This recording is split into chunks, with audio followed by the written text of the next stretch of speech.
Praise lord. ప్రభునామమునకు స్తోత్రములు కలుగునుగాక. ప్రియ సహోదరి సహోదరులకు ప్రభునామములో శుభములు తెలియచేయుచున్నాను. ప్రభు నాకు ఇచ్చిన ఆలోచనను బట్టి మీతో తేటగా మాట్లాడాలని ప్రభువు నన్ను పురుకొల్పి ఉన్నాడు. ప్రభునామమునకు స్తోత్రములు కలుగునుగాక.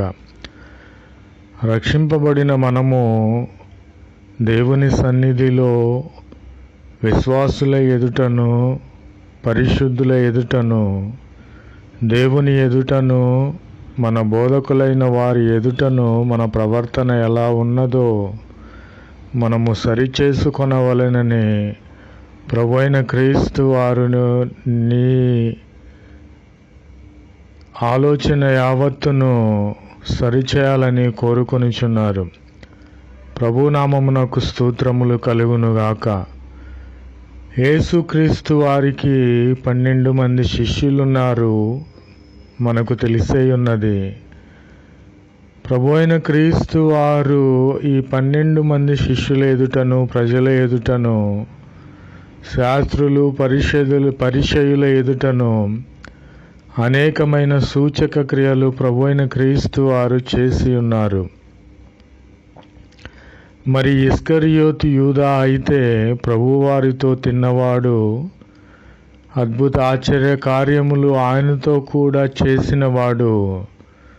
అతను సంఘమైనటువంటి వారిలో అలజడి రేపి ధనాపేక్ష కలిగిన వాడే ప్రభు అయిన క్రీస్తు వారిని మరణమునకు అప్పగించి ఉన్నాడు. కాబట్టి ప్రియమైన సహోదరి సహోదరులారా, ప్రభు అయిన క్రీస్తు వారు మాట్లాడుచున్నారు. నీ సంఘములో నీవు ఎలా ఉన్నావు? నీ సంఘములో విశ్వాసుల మధ్య ప్రతి విషయంలో నీవు తలదూర్చి ప్రభు అయిన క్రీస్తు వారికి నీ సంఘమునకు వ్యతిరేకముగా నీవు మాట్లాడుచున్నావా, ప్రవర్తిస్తూ ఉన్నావా? నీ సంఘములో నీవు గొడవలు రేపుటకు నీవు ప్రాధాన్యత చూపుచున్నావా? విశ్వాసులైన వారి ఎడల నీవు చాడీలను చెప్పుచు వారి మధ్యలోనూ సంఘములోనూ ప్రభు అయిన క్రీస్తు వారికి విరోధముగా నీవు ప్రవర్తిస్తూ ఉన్నావని సరిచేసుకోవాలని ప్రభు అయిన క్రీస్తు వారు సెలవిచ్చుచున్నారు. కాబట్టి ప్రభు అయిన క్రీస్తు వారు సెలవిచ్చేది ఏమిటంటే, నిన్ను నీవు తగ్గించుకోవాలి. ఈ లోక సంబంధమైన సంఘం అంటే ఈ లోక సంబంధమైనటువంటి రాజకీయము కాదు. ఈ లోక సంబంధులు ప్రతి విషయములో తలదూర్చి ప్రజలకు వ్యతిరేకంగా చేస్తూ ఉంటారు. అలాంటి వాడవు, అలాంటి దానవు నీవైతే నీవు సంఘములో విశ్వాసుల మధ్యను, బోధకుల మధ్యను నీవెందుకు గొడవలు రేపుచున్నావు? ప్రభు అయిన క్రీస్తు వారు గద్దిస్తూ ఉన్నారు. నీవు అలా చేస్తున్నటువంటి వాడవైతే, నీవు అలా చేస్తున్నటువంటి దానవైతే ఇప్పుడే మార్పు చెంది ప్రభువునకు తగినట్లుగా ఆయనను పోలి జీవించాలని ప్రభు పేరట నిన్ను వేడుకొనుచున్నాను. కాబట్టి మన ప్రవర్తన, మనము దేనికి వెళ్ళుచున్నాము? దేవుని మందిరమునకు దేనికి వెళ్ళుచున్నాము? మన యొక్క గొప్పలు చెప్పుకొనుటకు కాదు, మనలను హెచ్చించుకొనుటకు కాదు. సంఘములో నేను ఎంచబడిన వాడిగా, ఎంచబడిన దానిగా ఉండాలని అనిపించుకొనుట కాదు. అందరూ నా మాటలే వినాలి, నేను చెప్పినట్లే నడవాలని చూపించుకొనుటకు కాదు.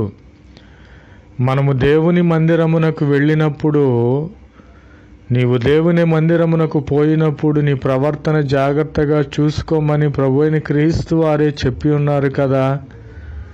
కాబట్టి నీవు సంఘమునకు దేనికి వెళ్ళుచున్నావు? ఈ లోక సంబంధమైన ధన లాభమును చూసుకొనుటక, లేదా అందరూ ఈ లోక సంబంధముగా నన్ను గుర్తించాలి, నేను చెప్పినది సాగాలి, నేను చెప్పినట్లుగానే సంఘములోని ప్రతి ఒక్కరూ కొనసాగాలని నీవు అనుకొనుచున్నావేమో. ప్రభు అయిన క్రీస్తు వారి సమయంలో నిన్ను గద్దిస్తూ ఉన్నారు. నీవింకను తగ్గించుకోవాలి.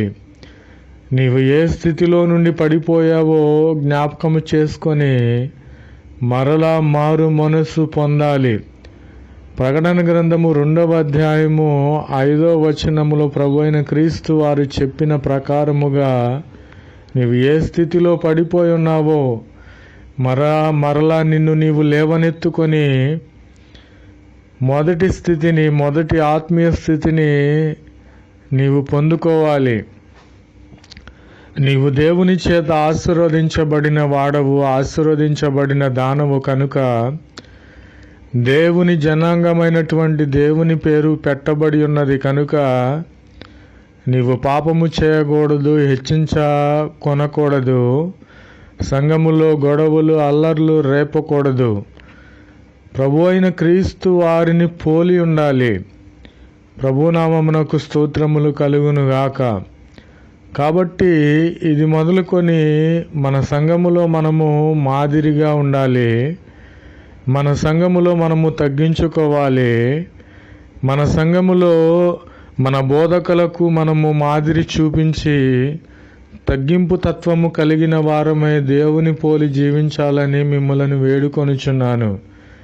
కాబట్టి ఇది మొదలుకొని ఇక మీదట నీవు క్రీస్తుకు విరోధివి కాకుండానట్లుగా క్రీస్తుని పోలి జీవించాలని ప్రభువు పేరట మిమ్ములను బ్రతిమాలుకొనుచున్నాను. ప్రభునామమునకు స్తోత్రములు కలుగును గాక. Amen, amen, amen.